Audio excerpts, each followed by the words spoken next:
Maybe I'm crazy, but there are a lot of lawmakers that should be listening to this podcast this week. Maybe I'm crazy, maybe I'm not. Welcome to the Maybe I'm Crazy podcast. I'm Joy Taylor. We're joined this week by Greg Jennings, who is a resident of Minneapolis, Minnesota.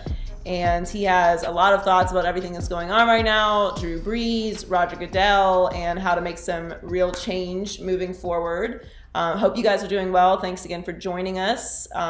If you're new to the podcast, welcome.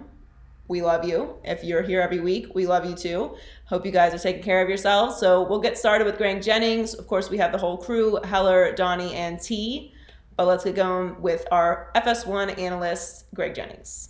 All right, very happy to have Greg Jennings on the podcast.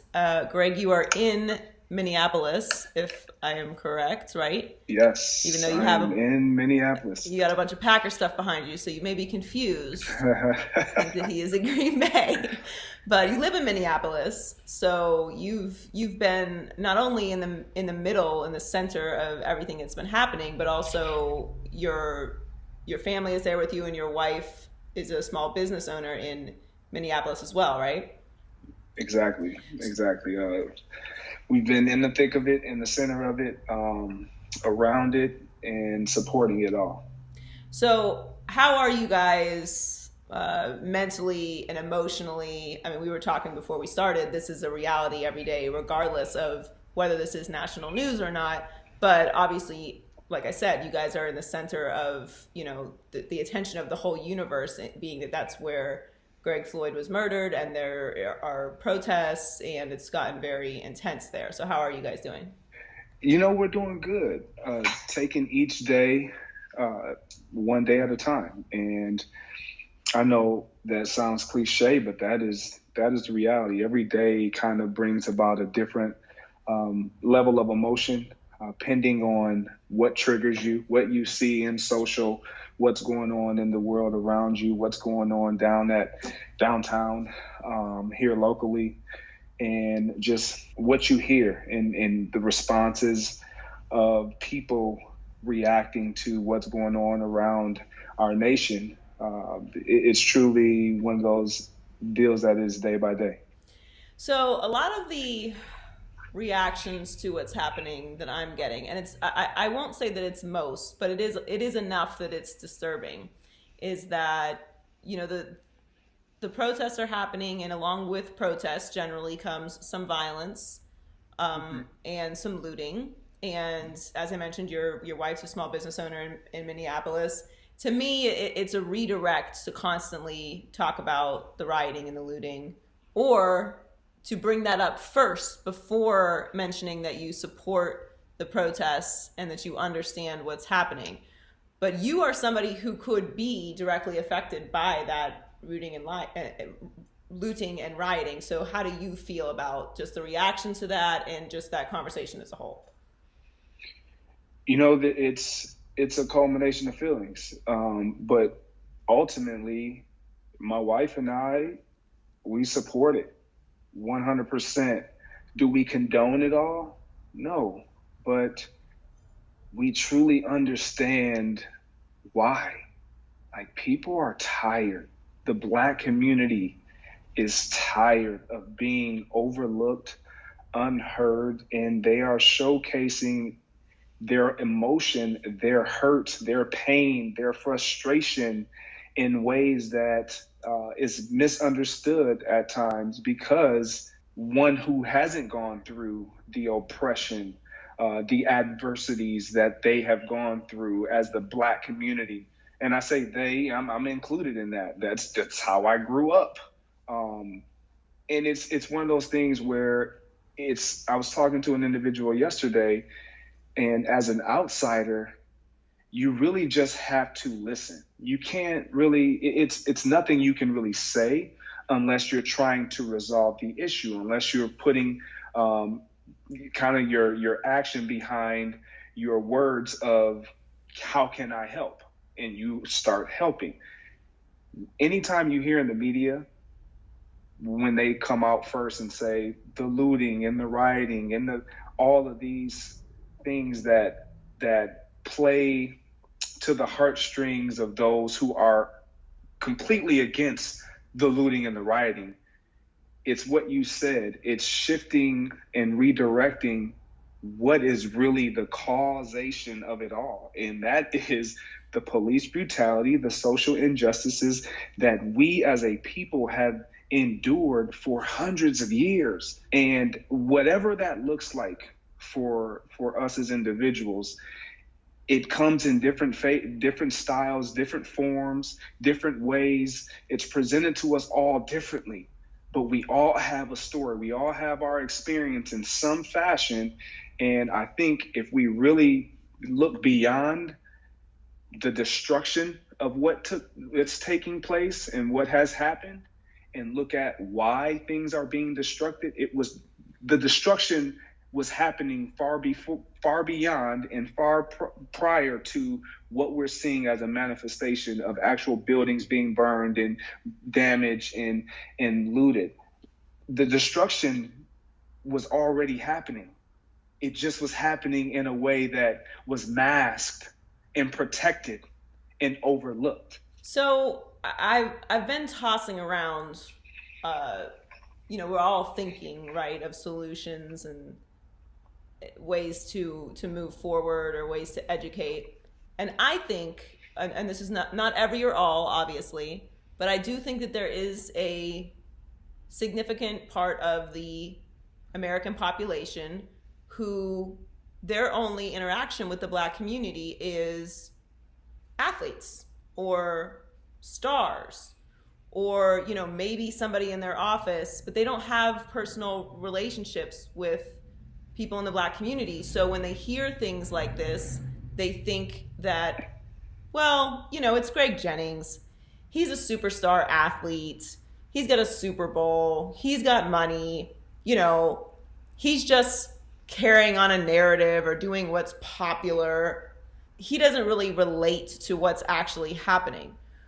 And there's layers to what I just said. I know you understand what I'm saying, but when you were on the show with us, I think it was last week or the week before, you were talking about going down to the protest with your daughters. And I'm not gonna lie, I almost cried when you were talking about how you had to talk to your daughters about, how people might be afraid of you and what that all means. And I think those conversations are conversations that white families don't have to have with their kids because it's just so far removed from their reality. So how do you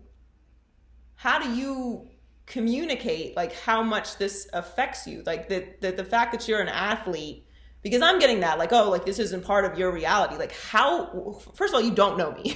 So you don't know anything about what I've experienced, and nor do you have to be a part of something to be empathetic, but we are a part of this. So how did you articulate that to your daughters, and how do you speak to somebody who's that far removed from our reality? Well, I think for all involved, whether it be my neighbors who are predominantly white, my daughters, or anyone who I may encounter, I literally have to strip back this immortal veil that they think we wear as athletes that has put us in a position of untouchable. Like we're the exception. Like we are not the exception. And I think when I tell my daughters, because they look at me, anytime you're a parent, and specifically fathers, when you're involved in your kid's life, they think that you can do any and everything. They think you're the strongest man in the world. They see you as literally their superhero, their Superman. And I just remember walking and I'm telling my daughters, I was trying to think like strategically, how do I say this? I mean, I paused a couple times and they're like, my wife and the girls are like, no, just say it, Daddy. And I'm like, you know what? That's it. We just have to say it. And I have to tell them, like, look, I know you guys think Daddy is great and Daddy is all these various good things, but that's not how the world views Daddy. It's specifically the world that doesn't look like us. White America doesn't view Daddy like that. If you guys pay attention while we're walking down the street, how people look at me versus how they even look at you as Black young ladies, it's different. I pose an extreme threat. And to be honest, Joy, like me saying that to them, watching them respond, they were shocked. They were like, really? And as I'm saying it, the more I'm saying it, the more I realize that I've never really said this out loud. And this hurts. Like, because I know me, like you know me, they know me, my neighbors know me. And it's like, but still there's something about me that presents a threat to someone, and they haven't even considered really getting to know why they're even afraid. Like, what is it about me that makes you so afraid? Or even, and I've had individuals say, well, it's not that we're afraid. Well, it's your guard. You immediately become guarded. You like literally, it's like, as a Black man, as Black individuals, as people of color, we answer the phone trying to almost turn off or desensitize whoever it is on the other end, just to disarm them, to where our voice inflection changes. So they don't think that they're talking to some uneducated, the perception that is out there of uneducated Black person. And it's like you change your voice, you answer your door, hi, how, in your own home. These things are things that we do to appease, if you will, but not to conform. But it's like we're always thinking about how can we present ourselves in a way, in a fashion, to where we're disarming the narrative that precedes us, that goes before us. That is like, it's, for me, I'm like, how did I get just thrown into that category? When in life, you encounter anyone in life and they hate being pulled and thrown into a category with anyone that doesn't fit them. But yet you do that to me every single day. I drive down my own neighborhood, been living in the same neighborhood for almost 7 years, and some neighbors will wave, some don't. If I'm walking, some neighbors will wave, some won't. And it's just hard to explain that to your kids, because all they see is the positive. They don't see the racism. They don't see the divide, if you will, of, oh, they think that we're different. They don't even pay attention to all of that.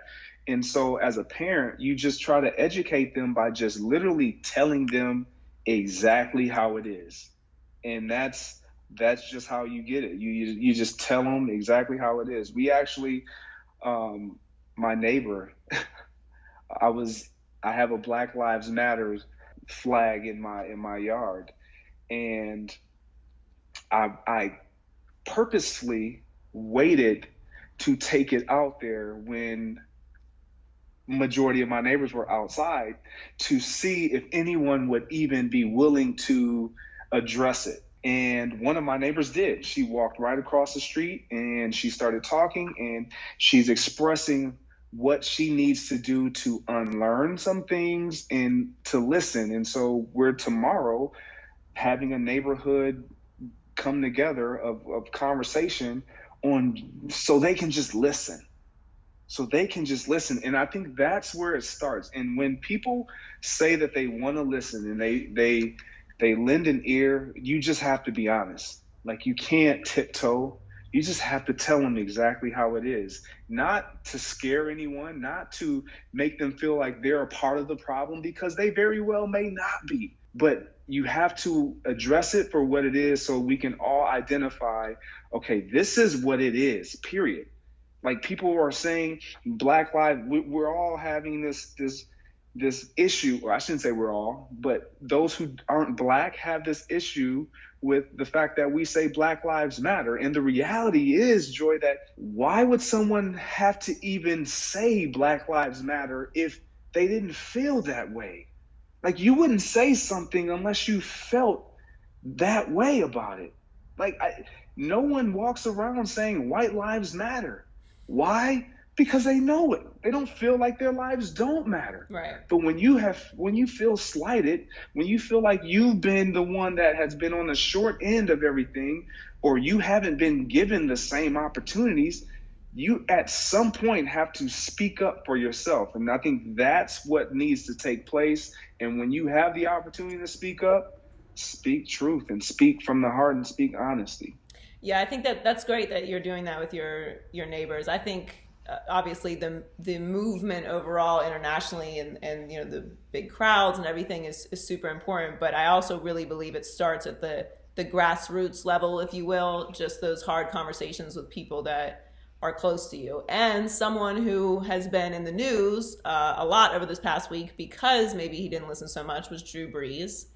And I mean, I don't know what your initial reaction to it was, but I really felt hurt.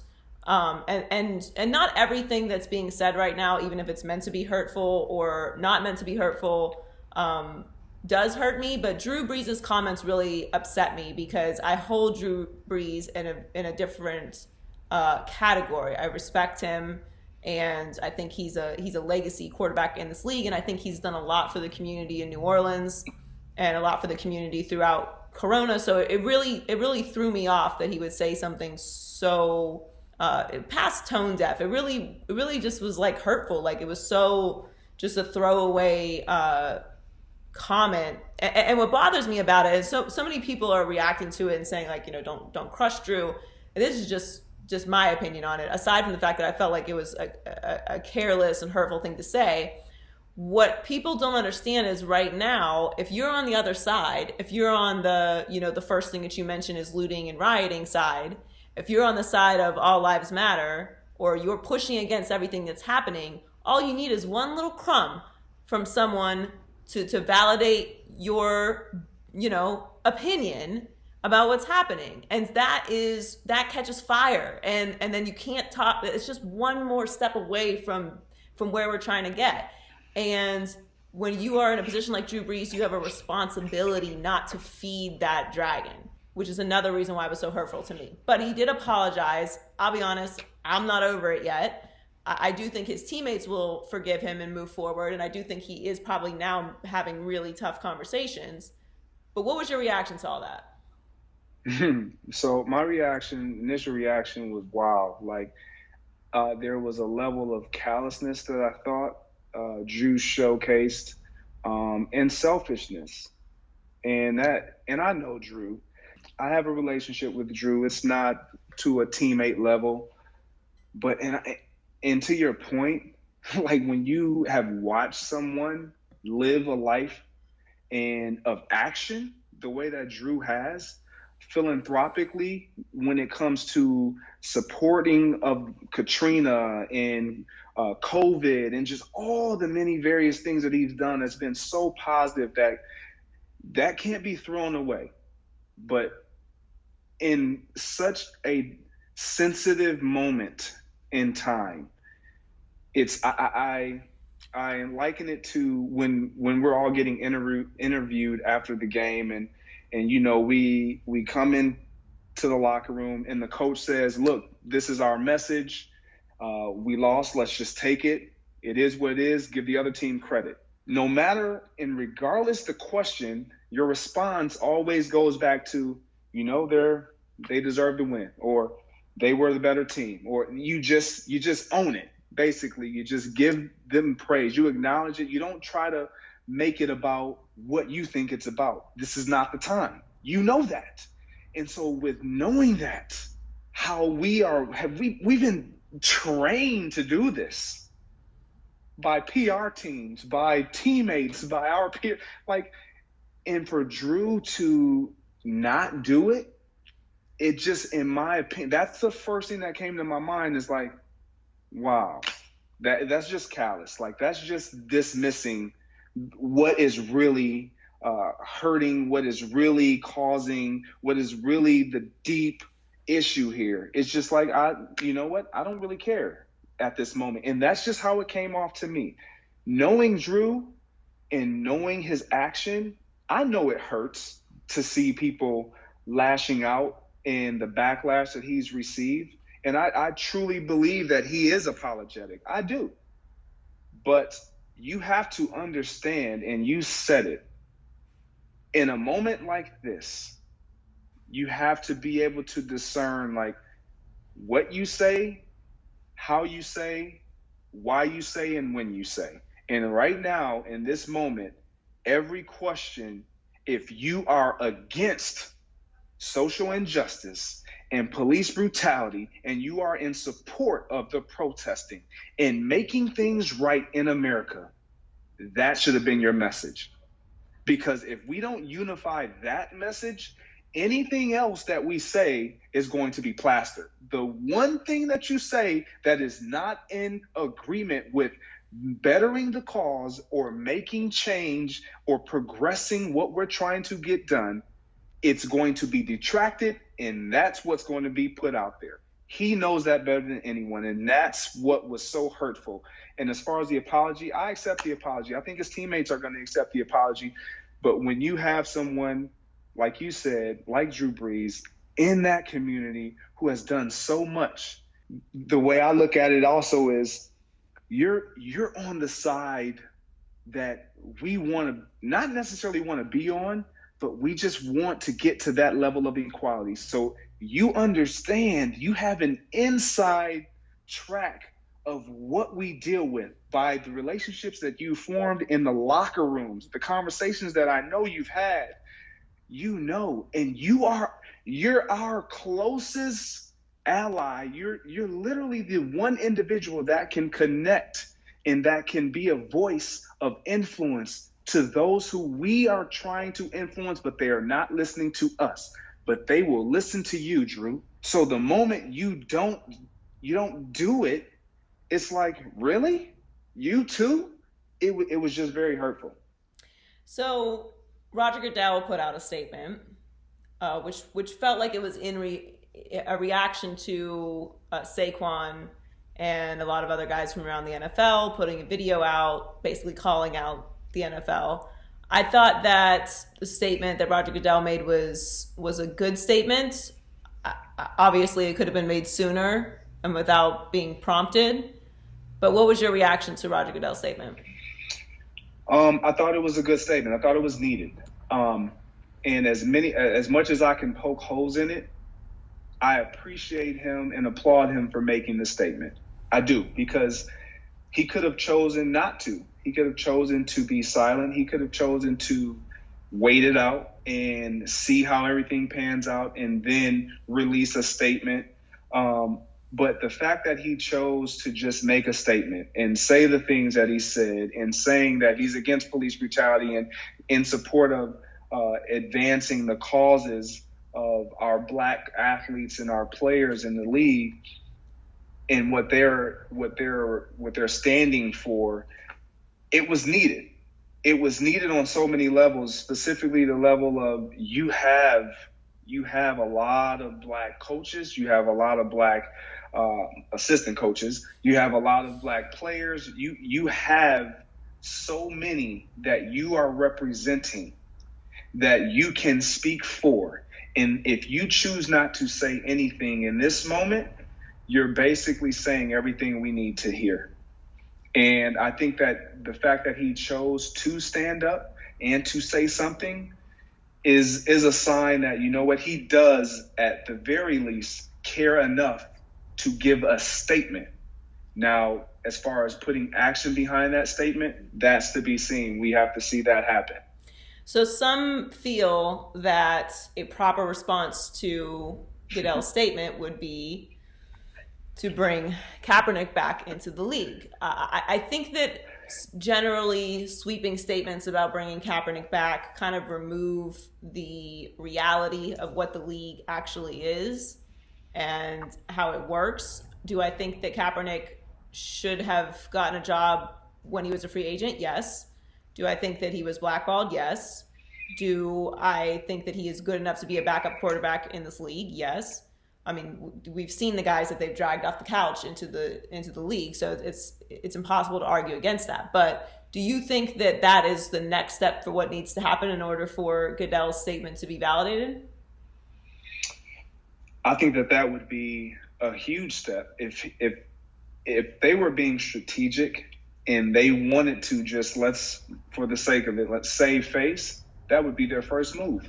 That would be their first move to ensure that Colin Kaepernick has a job moving forward in the National Football League on one of the 32 teams.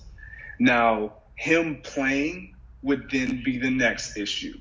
Well, he should be playing, and I think you would have to address that as the proper protocol moving forward. But if they were trying to be strategic and smart about it, I think that would be a smart move to show that, you know what, we did mishandle this situation, and say that upon doing it. Don't just bring them back and expect everybody to be okay with that. Right.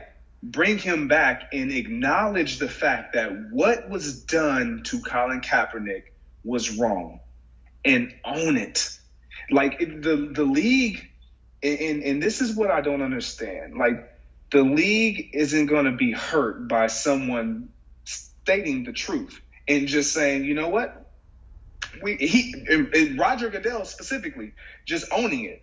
You know what? If anything, I think it will help, because exactly it's going to remove the animosity that surrounds him not being in the league, and I don't think it puts any blame on anybody to do that. But I agree, like, I don't understand this mentality, and it's like a societal issue that you just get dug in on your particular stance, and it's like a badge of honor. You refuse to move off of that. Like, that's not cute. Who told you that was cute? It's not cute. It's unattractive. Like, it's not a good quality to be rigid. That's not fun. It's not going to make you grow. And I understand people don't really care about that, but if you have any expectation of, like, the world not passing you by, how can that be how you handle things? Yeah, it can't be. And I think that would show the ultimate sign of growth and support, not only for Colin Kaepernick, but for our Black players moving forward. That, you know what? Yeah, it might have been a PR move if they decide to bring Colin Kaepernick back. But when somebody stands up and takes responsibility for something that has been deemed wrong, then it's like, what can I say to that? If Roger Goodell says, you know what, this was wrong, and I know there's nothing we can do about what has happened, the time that has been lost, we can't give that back to Colin Kaepernick, but we can make it right moving from this date forward. What can we say? What can we say? Well, like, I mean, there will still be people who are angry about the time, and that's fair, and that's completely warranted. But yeah, I agree with you. I think that, you know, a team signing him, whether he starts or not or any of that, like that should be up to the team and competition to, you know, and how he's going to play after these 4 years, we don't know. But I agree with you. The statement of the way he was handled was wrong, and accepting, you know, whatever responsibility comes with that, because we all know it was wrong, right? Like, it's not like a debate. Well, it is a debate to some people, but overall, like, especially with what's happening now, like, you can't be out protesting in the street and then still argue that what Kaepernick did was wrong. Like, you're missing the point here, if that's the case. So yeah, I think a statement and him getting on a team would be a massive step forward for the league in response to all this. Finally, before I let you go, there was kind of a really massive step made in Minneapolis regarding the police department. They're kind of shifting towards a new style of policing with a public safety initiative. What do you think is the next step with all of this? Like, obviously the protesting is going to continue, the conversations are going to continue, but what would you change immediately? Like, what's the next step that you would take? To be honest, I think there needs to be another entity, an outside entity that polices the police.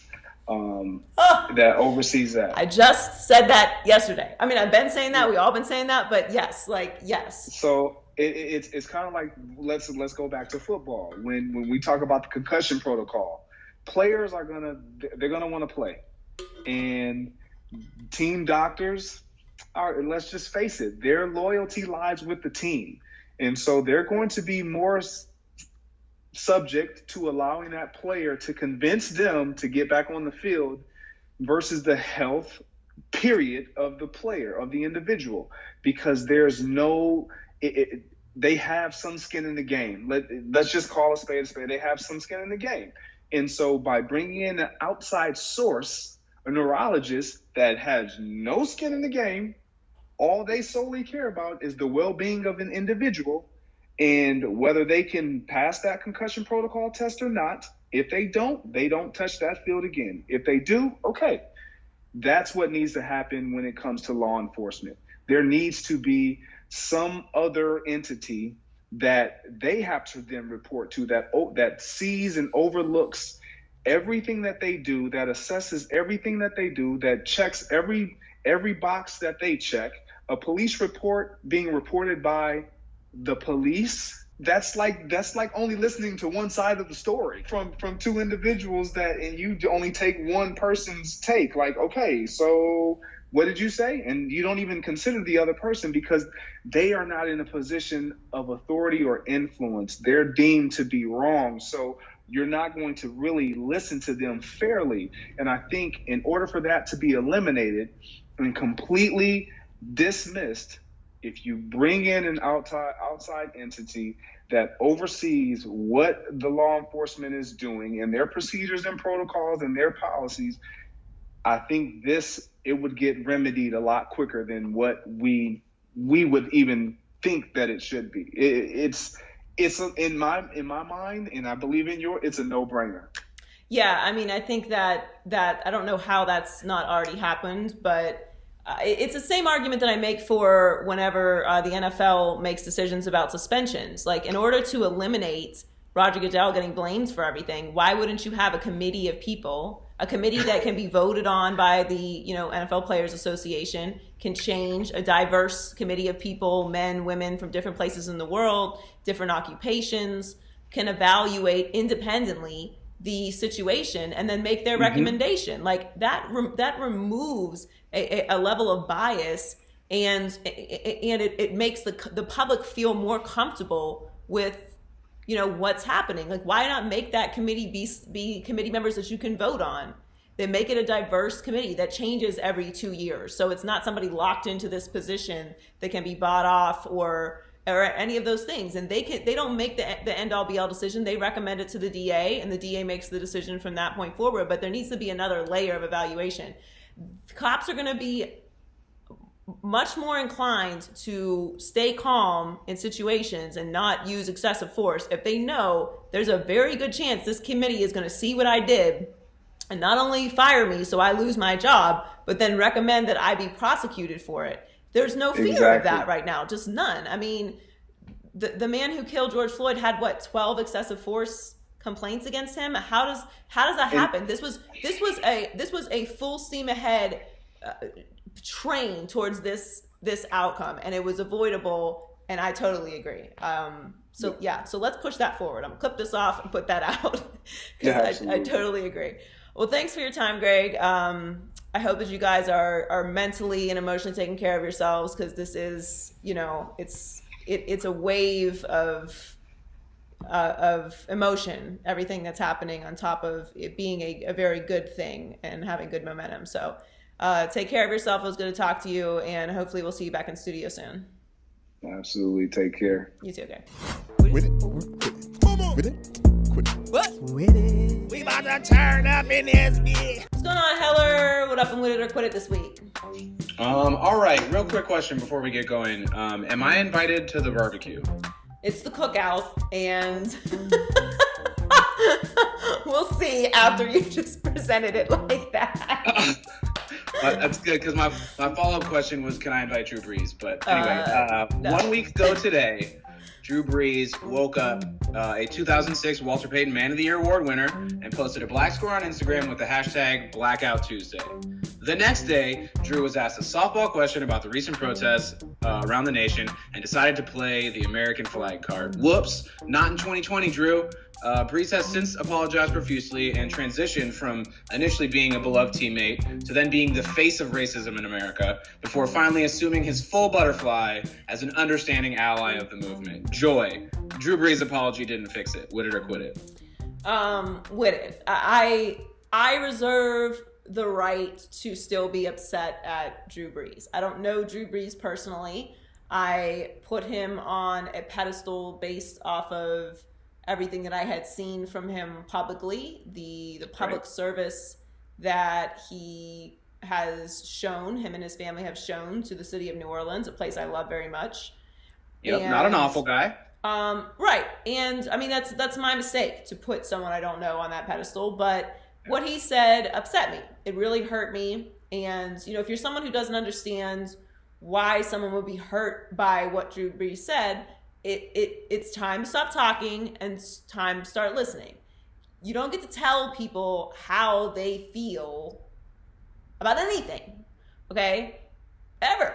And I don't know who told you that you can do that, but it's not your decision to do that. You don't get to make those decisions for people. I was hurt, and I'm not the only person that was hurt. Malcolm Jenkins was crying on screen about what Drew Brees said. Now, he has since apologized. A lot of people have come out and said that they accept his apology, they know him, or they just feel like, you know, he spoke what he thought in that moment, and now he's had harder conversations, and you know, now it's up to him to put it into action. I agree with all of that. I just still feel like I'm upset because guess what? In my mentions, I'm still having to argue with people about why Drew Brees isn't entitled to his opinion and why, you know, Drew Brees is having to defend himself and why I can't just listen to what Drew Brees was talking about. And that is my problem with it. Aside from the fact that it was hurtful that after 4 years of very open conversation that many people have been having about Kaepernick's protest, the meaning of it, and by the way, police brutality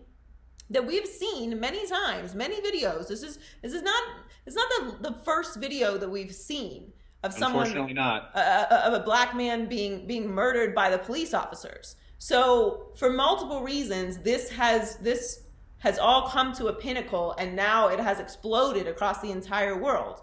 All things Drew Brees was aware of. So to speak so callously in that moment is on Drew Brees, somebody who is a quarterback who knows what he says can get clipped off and sent out and completely change the narrative of a situation. He's fully aware of that. So I felt like he spoke his heart in that moment, and like has his heart changed from the past 4 years within the last 2 weeks? Maybe, I don't know. Who knows? We'll see if he puts his efforts into action. He did go back at Donald Trump, but the fact that Donald Trump is putting your name in things is in the first place my issue, because this is why I'm very angry right now. I am not at the place of love and peace and understanding, and I don't have a lot of patience to sit around and explain to people, you know, why I don't want to talk about George Floyd's past, or why I don't want to talk about Drew Brees' apology, or why I don't want to talk about the looting and the rioting. I don't have the patience for it anymore.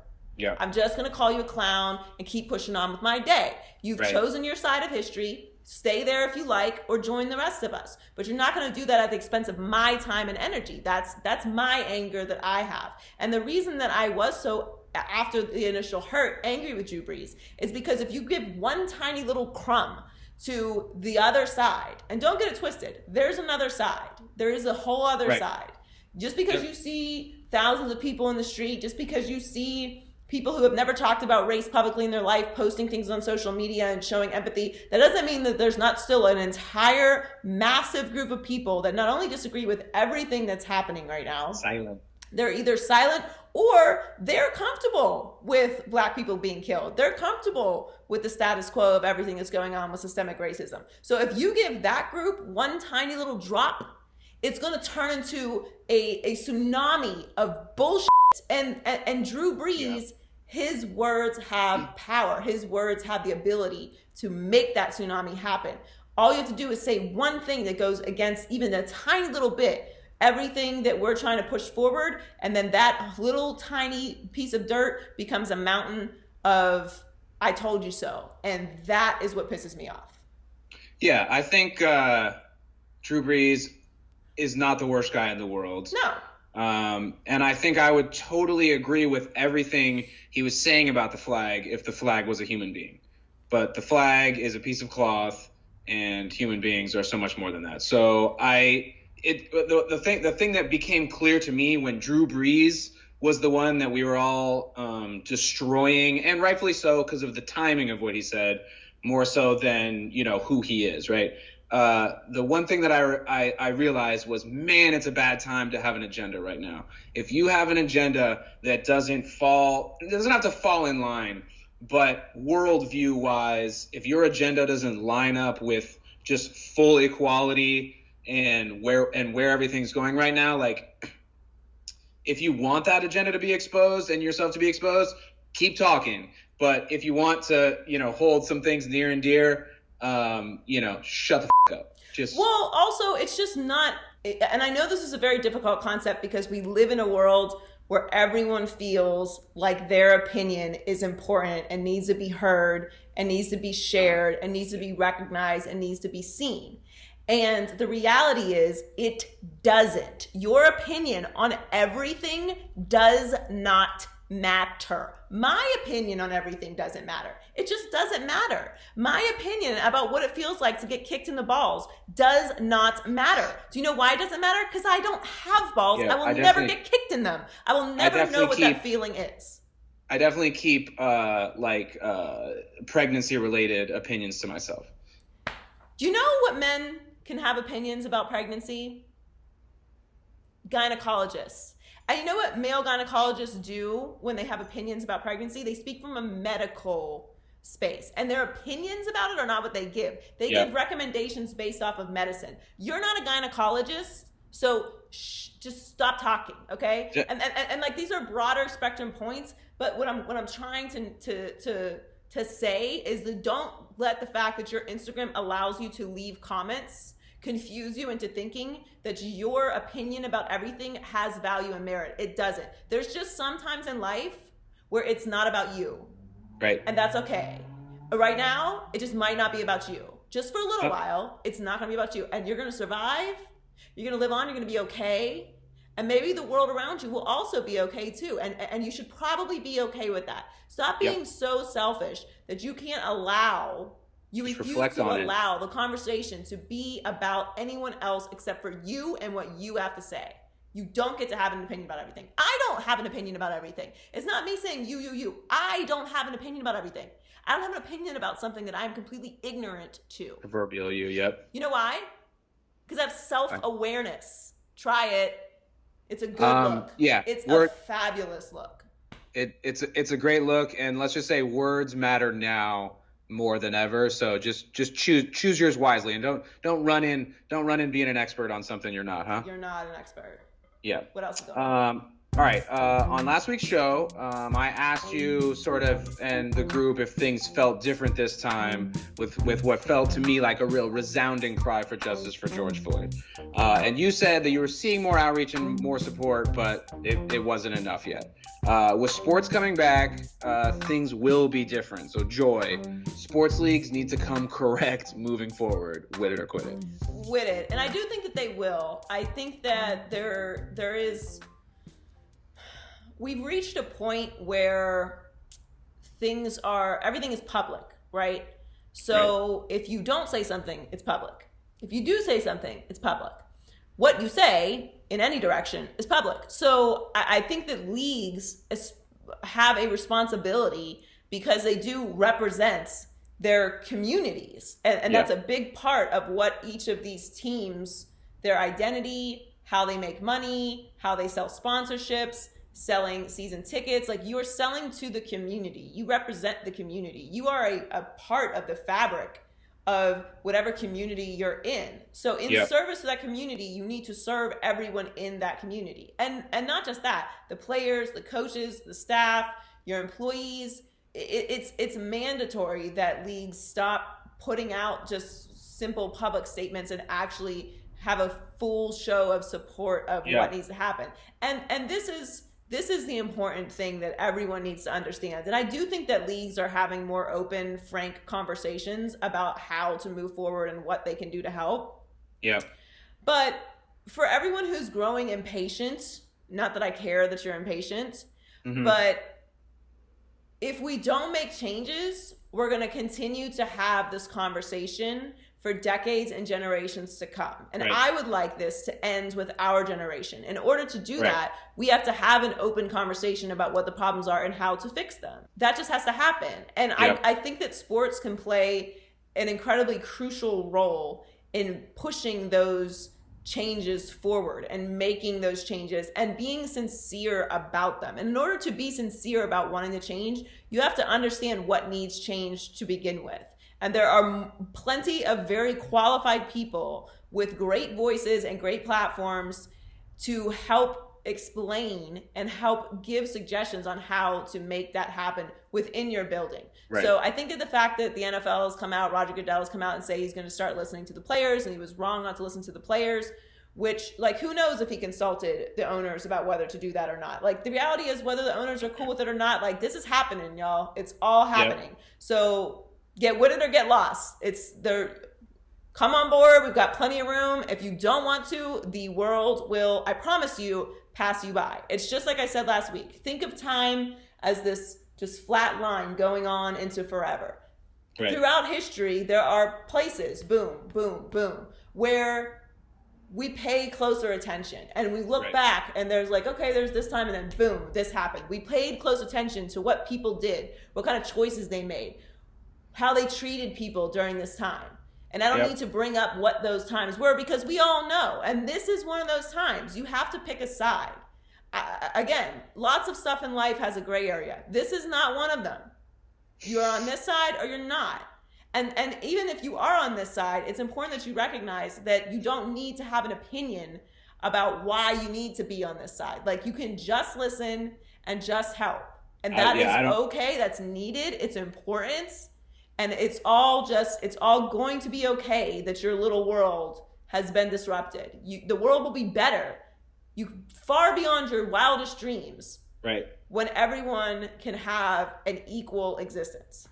It sound when I was listening earlier, it sounded like you started talking about teams and how they're really kind of pillars of their communities, and really there's a give and take relationship with a team in a city, right? Like they're bringing so much, but they're also, taking a lot of money from people, and really important economically in that sense. But for my teams in the Bay Area, I'm not worried about the Warriors handling stuff, right? We got Steve Kerr, we got Steph Curry, Bob Myers. Management has always reflected what the players are saying. With the Niners, it gets a little dicey, but this is something that's been on my radar for longer, since Kaepernick, and also since with Oscar Grant getting shot at Bart on New Year's in like 08, 09. But it sounds to me like what you're saying is that not every team is going to come correct, and not every team is going to know how to navigate each situation, and it's incumbent upon the leagues to sort of oversee it and mandate something and make something that's universal across all the teams and presents a united front that we're all on the right side of history. Is that right? Yeah, and there's going to be conversations that are had in locker rooms and between players and between staff, and those are all of those organic conversations are important and will happen anyway. But the leagues have a responsibility, the teams each have a responsibility to go out into the community and make it better and do what they can. And they have extreme power and influence. And that is a big responsibility. And I think that the owners, especially in all these leagues, hear what people are saying and they know that the world is watching right now. So I am cautiously optimistic that they will do what's necessary. That's good to hear. Me too. What should I bring to the cookout? Nothing with raisins. I like raisins, but All right, Donnie, what's going on? What's on high key, low key this week? Everybody loves a good labor dispute. Yay, labor disputes. Yay. High key, the owners and players of Major League Baseball are at a stalemate. Low key, it's looking more and more likely that we'll have a mini season or possibly no season at all. Yeah, this is looking really bad for Major League Baseball. I thought for sure they would figure this out. You know, arguing about money right now is not really a good look. I'm still completely on the players' side. Yeah. I don't understand what the owners are talking about with this 48-game season. Like, you can't go from a bajillion games down to 50 games. Like, that just doesn't work. It's ridiculous. Yeah. So their latest proposal to players offered a higher potential salary than the last one, but less guaranteed money over a 76-game season. The players obviously turned that down. If they aren't able to come to a deal, the league has the ability to implement a schedule of whatever length it wants, and obviously the owners want a shorter season so they can save the most amount of money but still get a season in. I mean, there's a bunch of different numbers, right, like the percentages that the players are going to get. They already agreed to a significantly lower salary anyway because of everything that's happened with COVID. They just got to figure this out. And the other thing about baseball that's really problematic for them is they can't play baseball when it gets super cold. Like, you can't be playing baseball in November, December. So you got to get this season started, bro. And you got to get a couple weeks of training camp back in, figure out where you're going to play it, all of the logistics. I thought for sure they would be back before NBA, and it's not looking good. And I don't know what will become of baseball if they are off for that long. I understand, like, hardcore baseball fans aren't going anywhere, but this is not good. You're going to lose a lot of fan equity being gone, especially because once sports actually come back, I mean, like, we've been on the couch. We're going to be right back on the couch, like, immediately watching sports as much as possible. So for them to miss out when NHL is coming back, NBA is coming back, we're certainly going to have football. You've got golf coming back, eventually tennis very soon. So, like, this is just, it's not good. They got to figure it out. High key, Conor McGregor is calling it quits, announcing his retirement via Twitter. Low key, we've seen this not once, not twice, but 3 times. Is he for real this time? No, he's not for real. He's just trying to, force Dana's hand to give him money and give him the fight he wants. He wants to fight Justin Gaethje, which is understandable. And then he wants to fight with Khabib, which, I mean, at this point, I'm pretty sure Khabib would just mop the floor with him. But he tweeted, hey guys, I decided to retire from fighting. Thanks for all the amazing memories. What a ride it's been. Here's a picture of myself and my mother in Las Vegas after one of my world title wins. Pick the home of your dreams, Mags. I love you. Whatever you desire, it's yours. Floyd Mayweather had a response to him and said, if I'm not mistaken, didn't you tell Mike Tyson you could beat me if we fought a second time? Now you're quitting. I thought you wanted to beat the best. Well, if you decide to come back, I'll be waiting to punish you again.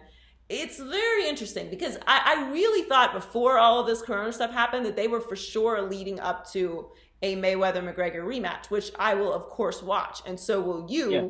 Don't pretend like you won't. But they're all getting a year older. McGregor's kind of becoming more of a spectacle than he is a fighter. I don't know how great of a fighter he is anymore. And I don't want to watch McGregor continue to lose. I don't think he's that guy anymore. I feel like the Mayweather situation kind of took him on this sideways path. He had a lot of time off. He just doesn't seem like the same guy. And to me, he doesn't have the same... That aura is gone. Yeah, like there's a little bit that's been taken off of his whole legacy. I don't want him to force his way through. I don't think he's fully retired. I think he's going to come back and fight again. I just don't know if I believe it's going to be the same McGregor that we know him to be. So that makes me nervous because he is probably the most polarizing, biggest star of MMA. I mean, they have had a lot of stars. Oh, yeah. And Ronda Rousey is obviously up there as well. I think it's between Ronda and him. But I think he's certainly more polarizing than Ronda Rousey was. So it'll be interesting to see how this all ends up wrapping up. But no, I do not believe he's done. Yeah, you can't take fighters' words when it comes to stuff like this. Like, it always rings hollow. Fighters are never fully done. Tyson might end up fighting Holyfield. So, like, you're never really done until you're done. Fighters and rappers are never actually retired. Yep. Can't believe it until you see it. Right. All right, high key, thanks in part to Mickey Mouse, the NBA is back. Low key, after 4 months off, who's got the advantage once play starts July 31st? I think the veteran teams have the decided advantage with everything that's going on. I am so excited that the NBA is back. It's like we found out it's back and then it's like, oh, but for 2 more months we gotta wait. Yeah. But they are though. Yeah, they are getting into training camp, so we're gonna start getting like more content back, and now we can start getting into the prediction and lists and all those things, which is exciting. So I just think that the veteran teams, first of all, they've had time off, so anyone who had any kind of lingering injury has been able to rest and rehab. And I just think veterans have their routine in the off season that, you know, they're self-starters. Not that young guys aren't hard workers, but they just haven't had as much time to really get into the groove and like routine and beats of like how to keep your body at a certain space. Now they're younger, so, you know, they don't need all of the recovery necessarily. Bounce back quicker. Right. But I also think that with all of the changes and just the abrupt situational change of playing in Orlando, not having any kind of home court advantage, not having all the comforts that you normally have during the playoffs, I think that will also benefit the veteran players because they've been to the playoffs before. They've had that experience. You're not going to get caught up in like, oh, you know, the fans aren't here and, you know, I need the hype. And they're just going to be focused on playing basketball and not be as distracted. So I'm going to lean towards the veteran teams doing well in this new format situation that they're going to be in. And I just cannot wait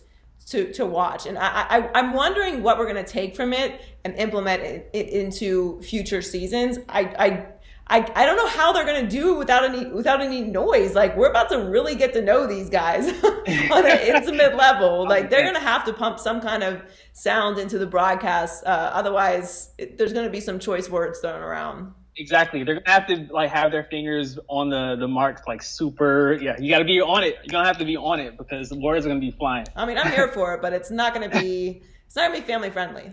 The FCC is not going to be here for it. All right. High key, Kevin Durant has put to bed any rumors he'd make a return this season, officially saying my season is over. Low key, clearly this is the smartest move. Obviously. Look, I think it's like 400 something days since he's played basketball. What's the point? Point?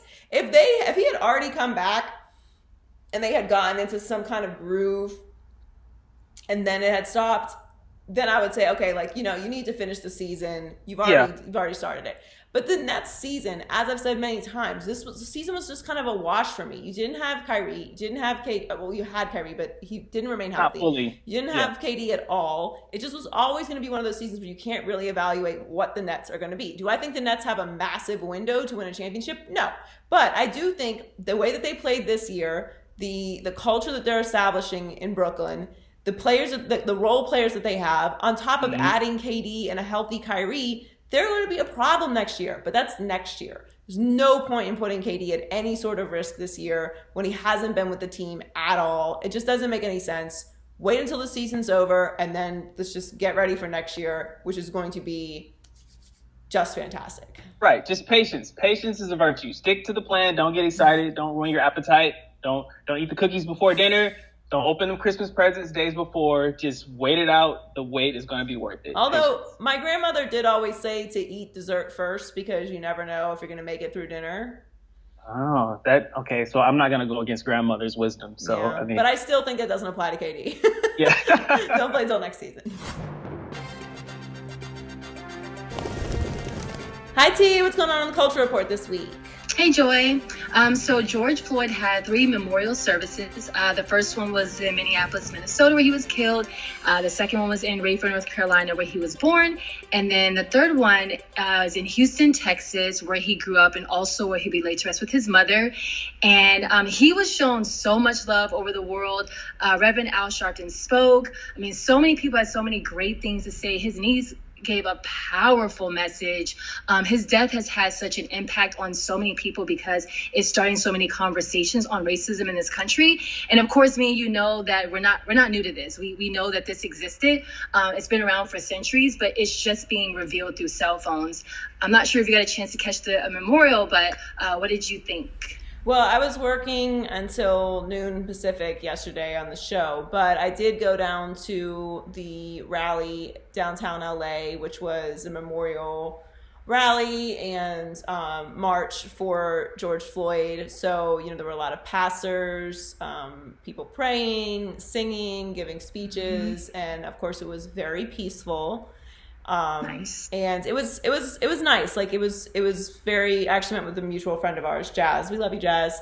Yes. And it was very therapeutic to be around a bunch of other people who wanted to not only, be a part of his memorial, but continue to keep the conversation going. So I'm uplifted by the showing of masses and concern, and just the diversity of the crowds that were there too was very nice to see.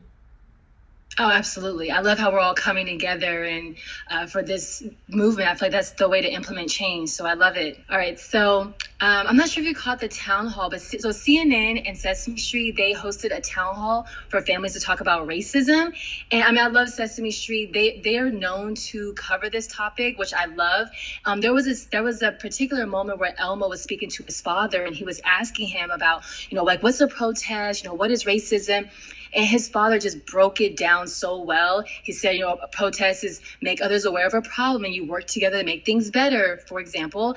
And then he said, you start by learning about racism, talking about what's happening, and then taking action. And what hit hard for me, Joy, was when he said, not all streets are like Sesame Streets. And to me, it was like, okay, even if racism isn't happening in your city, in your community, or what have you, does not mean that it's not happening. Which is why it's important to do research so you understand that this is something that's happening in your country. I thought it was age appropriate and culture responsive, and it's a good conversation because it really does start at home and it helps you get to know people that don't look like you. Yeah, I think stuff like that is super important. I know that you and I obviously had conversations about race and police and things of that nature growing up, because when you're in the Black community, or a person of color, you don't have the privilege of not having those conversations. It's something that you have to have. And when you start driving and all those things, and a lot of people, white people specifically, who don't have these experiences, don't have these conversations with their kids because it's not something that you even think about being a problem. Exactly. It's not a worry that you have. So I do think that it starts at the grassroots level. I think it starts with conversations within your home and with your friends and with your family and with your neighbors. And I think it's great that they provided something that is, especially for kids, because kids don't understand what racism is at all, because they don't, they're not old enough to grasp the concepts of it. And so that's why racism is truly taught. And when you stop teaching kids to be racist, that will be the next step of, moving forward in a future without these problems being an issue. Absolutely. I completely agree. And if you don't address it, things won't change. So you got to talk about it. You got to talk about it. Yeah. I mean, and also too, speaking of addressing racism, I mean, I love how, these big companies are standing in solidarity with the Black community, like, Nike and Ben and Jerry, Tidal. I was listening to speeches from Martin Luther King Jr. and Malcolm X on my Tidal account, Apple Music, and Amazon. And I saw that Jeff Bezos was taking screenshots of, customer complaints about him, standing with the Black Lives Matter movement, which is crazy to me. But like I said, I love how these companies are announced that they're against systematic racism, violence, oppression, inequality. Again, I said it just a little bit ago, but you have to talk about it so people are aware, so we can take action. And I think the more people that are acknowledging it, that it's happening, the more people can start to, again, make those changes. And we had a town hall too at Fox, and we talked about promoting people that don't look like you, maybe even offering to be mentorships with people that don't necessarily look like you. That's a great way in the workplace to come together as well. Yeah, and there's power in numbers, right? So these companies are seeing that, if you're silent and you're being complicit with everything that's happening, people are going to pay attention and call you out, and you are actually going to lose customers, and you will in fact lose more customers than you will lose if you say something. Like, people need to speak up, and again, like you said, nothing's going to change if you keep ignoring it. That's what we've been doing as a country for hundreds of years, and here we are in 2020, the year of 2020, still talking about this, Right. still having to protest in the street. So yes, until we actually address it, face on, have these conversations, and make systemic change, nothing is going to change. Yeah, you have to. And I think even like, well, to my next point, Andrew Cuomo, he is pushing to pass the Amy Cooper bill, making it a hate crime to call 911 with a false accusation based off of race. And so, just tying into us talking about these big organizations, that's why when things like that happen, they have to address it. They've been firing a lot of people because they don't want that on them. So, but back to Andrew Cuomo, I think it's so great that he's pushing for this. I do believe it came up before a couple years ago, but I'm happy to see them pushing this. And we all know why this is, resurfacing because of that viral video with Amy Cooper, with the bird watching video. So I love the fact that Andrew Cuomo's pushing for this because it's not right. For her to call the police, it's like she knows what she's doing. To say there's an African-American man and my life feels threatened, it's like you're using your privilege to potentially get this man killed, because we don't know what could happen when these cops show up and see a black man, a white woman, and she says she fears for her life. It's a dangerous situation. Yeah, and it's a gross misuse of a public service that is needed to actually protect and help people who are in fact in danger. It's illegal to file a false police report. So why wouldn't it be punishable to call 911 on someone for their race? Like, of course this should pass. It should not be even an option for people to do that. And unfortunately, until you make these type of things punishable, people feel like they have free reign. And that woman, that Karen, felt like she could use the New York City Police Department as her personal bodyguards, and whatever happens to him happens. She made that call with the intention of harm being brought to him, and that was very obvious in everything that she was saying. So I think it's great that they're going to call it that, or they could just call it the Karen Act, and and make these things have consequences so that people stop doing them. So I'm here for it 100%. You got to bring some change, and so I think this is what action looks like. Yes, yes. There's a time to talk and have the conversations, and then we have to put it into action, and that is what needs to happen next. So, thanks for joining us this week, guys. Hope you guys are taking care of yourself and being well. Make sure that you subscribe to the YouTube channel, Maybe I'm Crazy Podcast on YouTube. You can listen to the podcast on any of the major platforms: iHeartMedia app, SoundCloud, Spotify, Apple Podcasts, and check us out on social media at Maybe I'm Crazy Pod, or myself at Joy Taylor Talks. And we'll catch you next week. Maybe I'm crazy, maybe I'm not.